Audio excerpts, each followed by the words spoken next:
We're going to talk about leadership. Now, many people, when that subject is raised, they go, oh, I'm not a leader. I don't lead anybody. I don't manage anybody.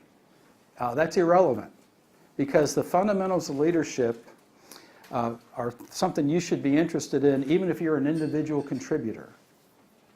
I was speaking a couple of years ago to a national conference of salespeople for a highly technical company. This company makes communication devices for people who can't communicate. ALS patients, extreme autism patients, people like that, where like with their eyes they can learn to communicate, that kind of thing. And that's highly technical, so you got a bunch of highly technical people. But they said, come talk to us about leadership. And so my thought was, what do they need to know about leadership? Well, I'll start with this. I believe the same fundamentals that make somebody an effective leader make somebody an effective salesperson. And when we go over them, I bet you will see the same. You also have to be a leader when if you work with patients. You're trying to influence people to take action or make changes, aren't you?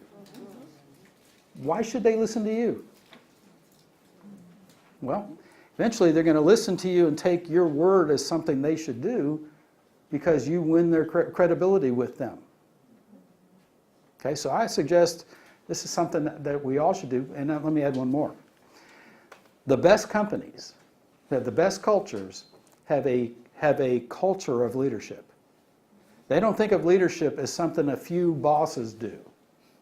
They have a culture of leadership where the qualities that make somebody an effective leader is something we're all trying to be.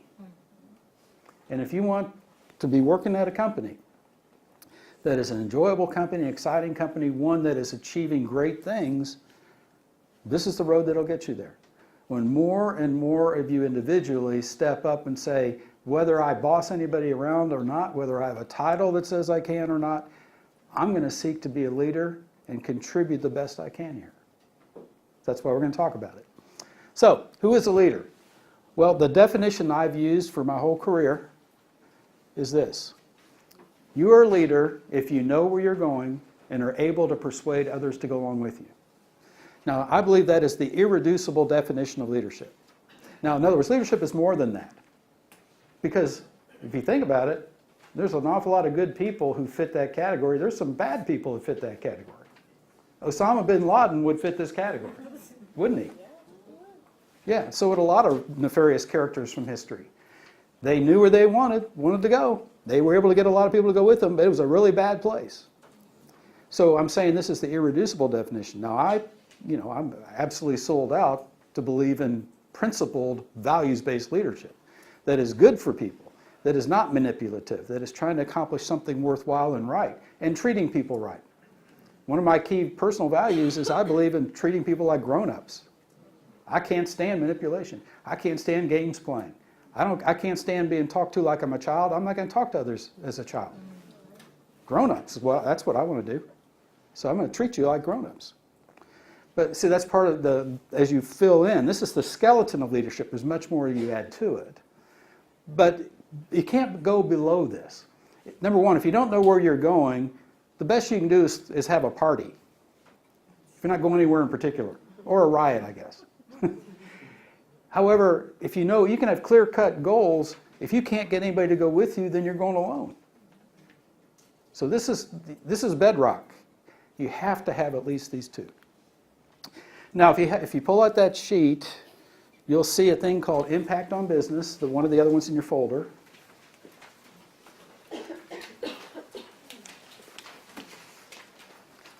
Okay. This is a very key concept in Sherpa coaching. Impact on business. How do you measure somebody's real impact on a business or organization? Now, let me start with a hypothetical question, because if I ask a professional, can I hold up the sheet? This one looks like this. If I ask a professional in any organization, are you good at what you do? The vast majority of people are going to say yes. If I follow up by saying, okay, why? Why are you good at what you do? They're going to give me some version of the answer, because I know my stuff and I work hard. I mean, whatever your stuff is. It could be nursing stuff for a lot of you. If you're an accountant, it would be accounting stuff. If it's IT stuff. If you're a doctor, it's doctor stuff. I know my stuff and I work hard.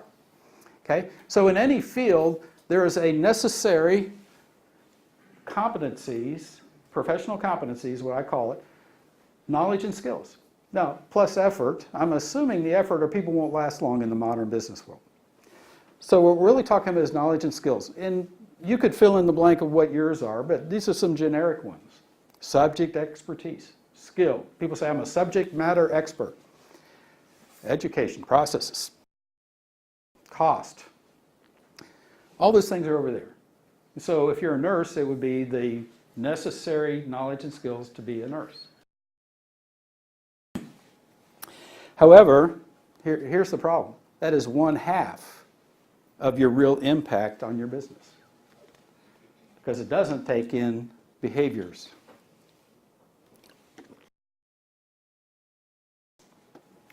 Things like what? Well, communicating, listening, motivating, delegating, approachability, teamwork, collaborating, cooperating, building relationships.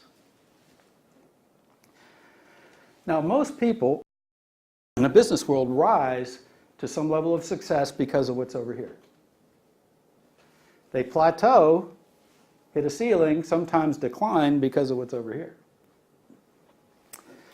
If you look into executive failures, of which there's a huge percentage in the business world, why do CEOs get fired? Why do CFOs get fired? Almost never is because of something on this side.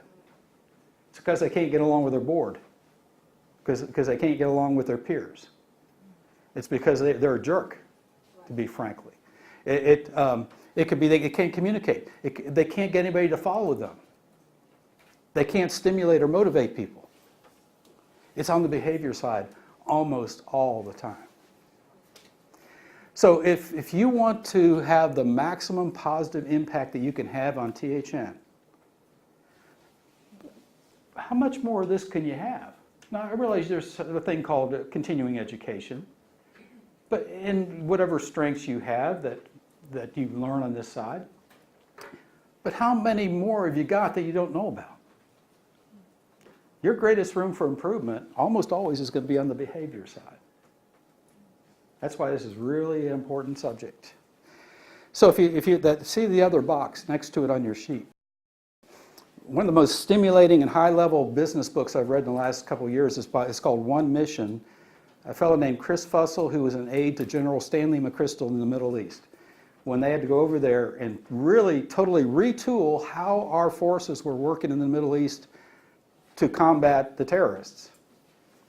And he said the first thing we have to do is rebuild relationships and credibility. How do we do it? He came up with this formula. His version of credibility is proven competence plus integrity, and then a third word you don't usually associate with the military: relationships. I think that's a pretty good formula as a thumbnail sketch in almost any business. You have professional competence. I don't really doubt that. I know that this is highly competitive and they hire good people. I think you have integrity. I don't think you have a problem with people breaking the rules too much here, or people who are lying or stealing or anything else. No, I don't doubt that. What could you do better? Almost always, relationships. Here are a couple quotes. Marshall Goldsmith is one of the leading executive coaches in the world. Behavioral matters become so much more critical as you climb up the upper rungs of the corporate ladder. All other things being equal, your people skills or lack thereof become more pronounced up the higher up you go. Now this is contrary, this is backwards to the way the average person thinks.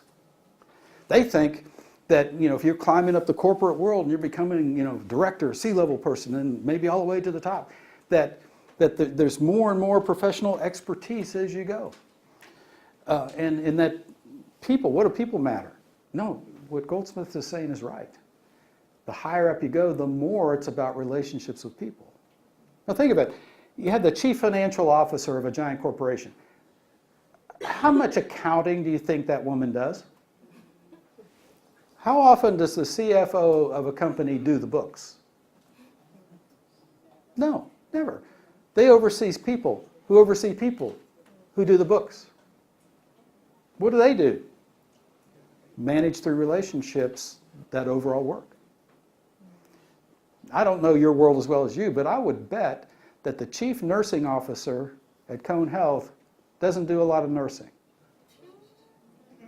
Now, maybe it's true. Maybe he or she goes out and works with patients.